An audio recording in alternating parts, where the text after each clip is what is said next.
is a little bit different than anything I've done before, and I know that this is a beauty channel mostly, so beauty fashion channel, so if this does not interest you based on the title, then you can just exit out right now and not watch it.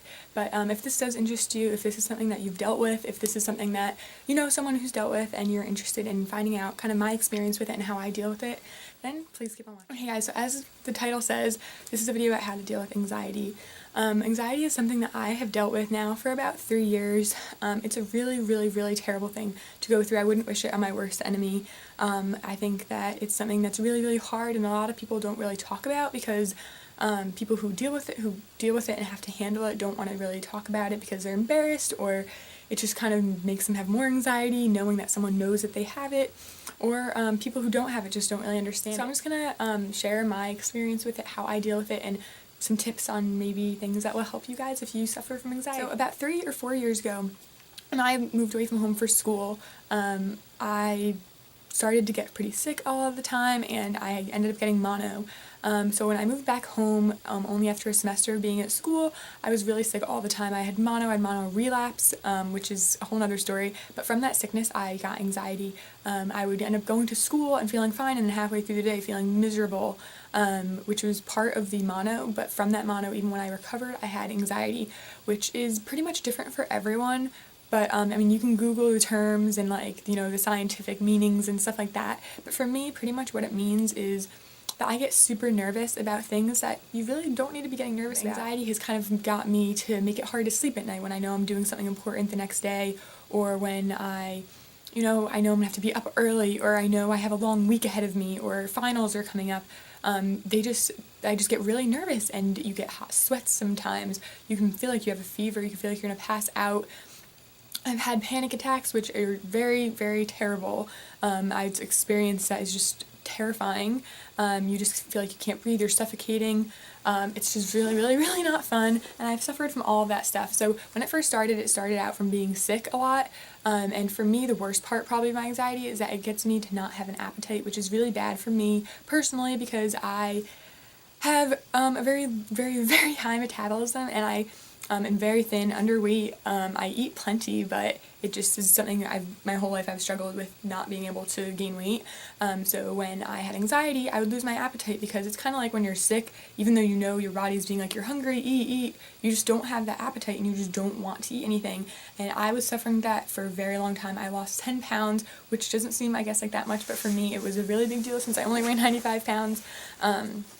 And that's like one of the big things that really hit home for me, that made it worse, because when you don't eat, you feel even worse. You feel more tired, you feel more anxious and nervous because you don't have enough nutrients in your body, you're kind of dehydrated, and you actually end up making yourself sick from anxiety, which is terrible because it goes from something that's in your head that you can control to something that you just can't, so it really sucks, and dealing with it for as long as I have has been really difficult. I've been to therapy about it, which I would recommend for anyone really who suffers from anxiety. If you are having trouble dealing with it on your own, or even if you've talked to friends, you talk to your parents, and they just don't understand, I would really recommend going to therapy. I don't want to say I don't recommend medicine for it, because there is plenty of medicines out there that work wonders for people, but I wouldn't say that should be your first thing to try. I would always try to do without the medicine first. I'd really try to work on it yourself. If you can't, try to go to therapy. A lot of schools offer counseling for free if you're in college.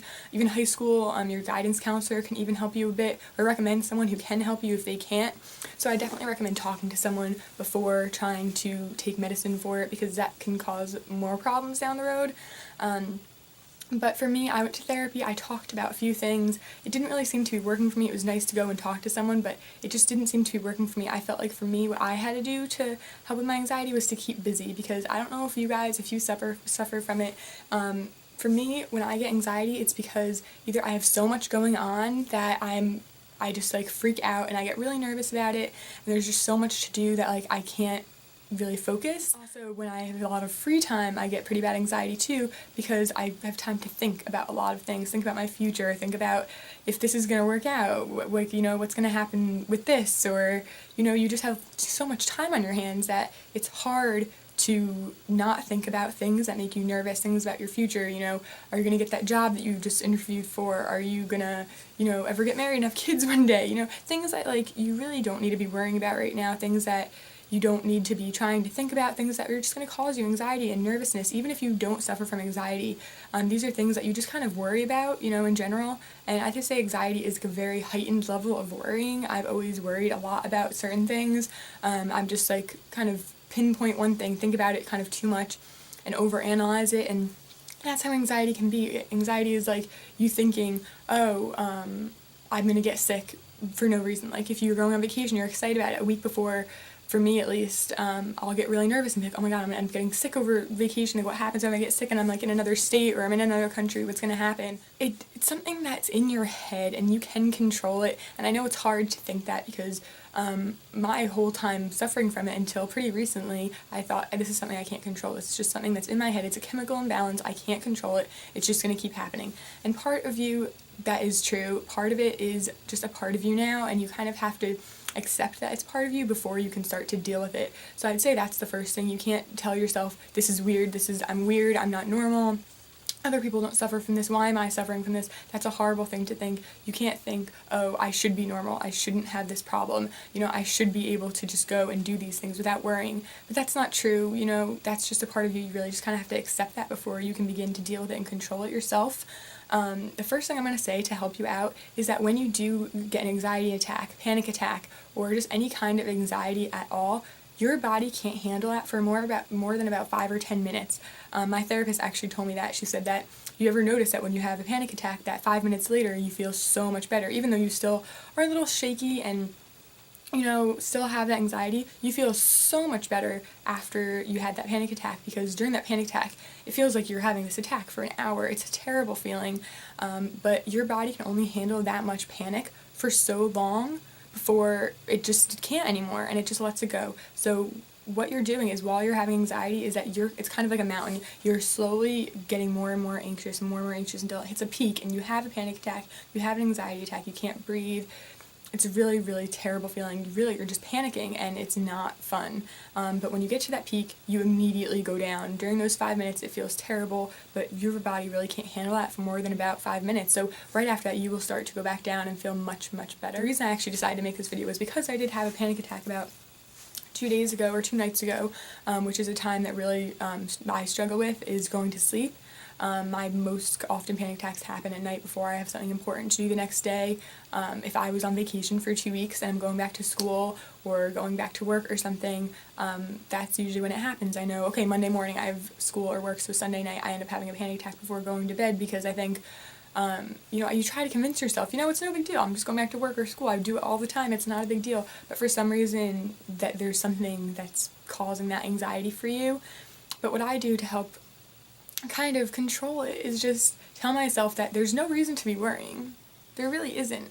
I know, you kind of have to tell yourself, I know you're worried, I know there's something that's bothering you, but you just kind of have to get through it. You know that nothing's going to turn out wrong, and you just kind of have to have that courage. A lot of times when I first started getting anxiety, it scared me so much, and I felt so sick afterward, and I just kind of wouldn't let it go. I thought, this is a part of me, I just have to embrace it, and, if I feel anxious for a week, I feel anxious for a week, I just won't get out of bed. But that's not the way to deal with it. That's kind of making it disable you. You don't want your anxiety to get in the way of your life so much that it stops you from doing the things that you want to do, graduating school, going to class, hanging out with friends, going on vacations. You don't want it to get in that way of, your life. That's not, even though you have to accept it as a part of you, you can't let it get in the way of your life. Obviously there's other extenuating circumstances, and sometimes it can be that bad that you do need to take a break. But I'd say if you think that, if you're texting and while you have anxiety, if you're able to watch TV, if you're able to do your homework, I think that you can make it through it and get up and go to class. You really do kind of have to push your way through it, because if it gets too much into your life, then it's just going to mess things up for you and cause more anxiety. So by facing it head on, you are making it so much better for yourself. I know there's certain times when I used to have anxiety that I just really wouldn't go to class for a week at a time, and it just didn't turn out well because you're behind, and then you get more anxious when you have more to catch up on, and it kind of is just a pattern kind of like a domino effect, and once you take off one day, you want to take off another day and take off another day, and you don't end up really feeling better because you're not facing anything. You're just sitting there thinking more and gaining more anxiety and being worried about more things, and that's no help. So recently when I get anxiety the night before or the day of something, I tell myself, right now I'm nervous, but I know once I get there, I'm going to be fine. If I'm nervous about taking an exam, I'm thinking, oh my god, I'm so nervous. What if I get anxiety in the middle of the exam and I have to walk out? What if you do? What's the worst that could happen? You go and you leave, you tell your teacher what happened, and they'll understand, and you retake the exam. Anything like that, honestly, you just have to think, so what is the worst that could happen? It couldn't be that bad. So what if you do get sick in the middle of the day? So what? What if you do have to call out sick from work? What if you get to work and you just feel like you can't stay there and you have an anxiety attack? Then you do, and you deal with it as it comes to you. You can't be worrying so much about the future, because then you'll just scare yourself into staying home all the time. And who wants that life? No one wants to just sit at home and do nothing all day. That's not good for you at all. So you really do just need to face it. So nowadays, like the other day when I had my panic attack, I couldn't get to sleep at night. It was really hard to fall asleep because your brain is working so much overtime that you can't rest, and it's really hard to fall asleep. You feel exhausted, like you don't want to get up and move, but at the same time, you are so energized, your brain is working so much that you can't fall asleep either. And that's how it works for me. But what I do is I get up in the morning, I kind of keep myself busy getting ready, picking out my outfit, eating breakfast, force yourself to eat, force yourself to get up and move. The more you're doing, the more your mind will get taken off anxiety and more put on the task at hand. So what I did is I knew I was having my anxiety. I knew there was a part of me that it could come right back, but I just pushed straight through it. I thought, I feel a little off right now, and I feel pretty nervous about what's to come, but, I'm just going to go, and I'm going to feel fine, and that's what happened. I went, and I felt fine, You really can't just let it get to you, because I'm sure that if you've had this problem before, like I have, that once you do face it, it kind of just goes away. And you just can't like let it get to you that much. You have to accept that it's a part of you and something that you're probably gonna have to deal with for quite a long time. I know people who've had to deal with it their whole life, and I'm sorry that this video isn't something telling you guys like, oh, after you watch this video, you're never gonna get anxiety again, because that's not how it works. It's not an overnight treatment. You can't just one day wake up and never have anxiety again. I've been suffering from it, like I said, for 3 years now, a little more than that. I used to have anxiety attacks maybe like twice a month, and like feel very anxious all the time, and day after day it'd be hard for me to fall asleep, hard for me to wake up. Over the summer it went away completely, pretty much. I didn't have any anxiety attacks at all. I've had a couple since the school year started, and they've been getting less and less and not as bad, but I know when you know the feeling. If you had an anxiety attack, you know the feeling. When you have another one, you know it's the same thing. And I just recommend, honestly, trying to take some time out for you to relax, but at the same time, keep yourself busy. You don't want to have so much anxiety that it stops you from living your life. That's the worst thing you can do, because then you create more anxiety, and it's just really a not good experience. Something else I'd recommend is if you have anxiety the way I do, and it prevents you from eating and you really don't have an appetite, is to get a lot of protein bars. Not a lot, but there's something that's fast that you can kind of push down, really try to eat it, that will give you protein and keep you full and focused as long as you can. Have an appetite, I eat as much as I can, because I never know when I'm going to lose my appetite again. To this day, I still lose my appetite on occasion, which is not good, but I try to eat as much as I can, and the more I do eat, the better, because if you are saying, oh, I don't have an appetite, and you just stop eating, then you'll feel worse, and then it'll be longer before you get your appetite back, if that makes sense. It's kind of like when you're sick. If you take that extra day off when you know you could have gone back to school, then you feel like you want to take the next day off. So that's kind of how it is with an appetite with anxiety, at least it is with me. So if you feel like you don't have an appetite, you really have to kind of force yourself to eat, even if you feel nauseous or anything, because if the longer you don't eat, the worse it'll be, and your stomach will feel wrong, and you'll shrink your stomach, and then you're not eating as much anyway, and it's just not good. And obviously it's never good to not eat, but with anxiety it's even worse. I definitely recommend not having caffeine when you have anxiety, which is really bad for my anxiety, because I drink a lot of coffee, and without coffee I get a migraine, so I kind of have to keep caffeine around. But if you think, oh, this is a headache, not anxiety, don't go take an Advil or Motrin or something, because that'll make it worse. The more caffeine you have, the more shaky you get, and the more anxious and nervous you get. So I would definitely not recommend caffeine for anyone with anxiety. It's just not a good idea. You just can't let the fear of getting an anxiety attack, of something going wrong, really disrupt your day or your life. I honestly think that getting out of your shell and going out and experiencing new things can really help with anxiety.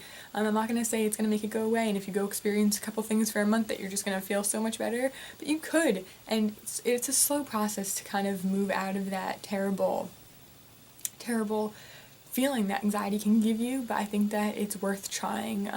It always is. Obviously, if you have worse anxiety for specific reasons or something traumatic has caused it or something, then yes, go to therapy and seek a professional's help, because I'm obviously not a professional. I'm just someone who's suffered with it for a while. But I also know that anxiety can be a cause of nothing. You can be like, I have no idea what's causing my anxiety right now. I don't have anything important to do tomorrow. Why am I all of a sudden feeling anxious?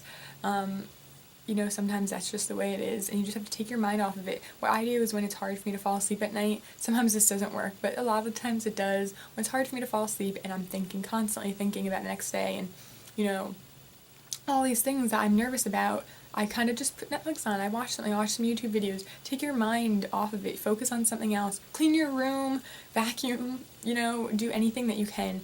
That's one reason I love doing my makeup in the morning and getting ready. That whole getting ready process is so relaxing for me. It helps me focus on something other than, you know, what's to come for the rest of the day. You really just kind of have to live in the moment when you have anxiety, because if you think about the future too much, it'll just overwhelm you and it's not fun. I know that this video has been pretty sad and like gloomy and stuff, but I really hope it helped you guys out. If you suffer from anxiety, if you know someone who suffers from anxiety, I hope it helped you understand them a little bit better. If you like this video, give it a thumbs up. If this helped you, please let me know. If you have any tips for me that I suffer from anxiety, let me know. If you do suffer from it, you can leave a comment below. If you don't want to talk about it publicly, you can message me, inbox me here on YouTube or on Facebook or Twitter. I'd love to talk to you guys about it, because I think it's something that everyone needs to talk to. If you have someone in your life that you can talk to about it, a parent, a friend, a counselor, anything, then feel free to message me, because I'd love to help you guys out, because I know it's something that a lot of people suffer with and a lot of people don't want to talk about it. It's a really, really hard thing to talk about and to deal with, and I'm so sorry for any of you guys who have to suffer with it, because it is nothing fun at all. But I really hope it's helped you out, like I said before. If you want to see other videos from me that are a lot less morbid and a lot more exciting and happy and colorful, then you can subscribe to my channel and check me out on Instagram, Pinterest, Facebook, Twitter, all the other places where you can message me if you want. And yeah, thank you so much for watching, and I'll see you guys next time. Bye. I have hair on my face and it's so annoying. Okay. Oh my god, this is really hard to do. This is... That didn't make sense, I think, then I hope. No.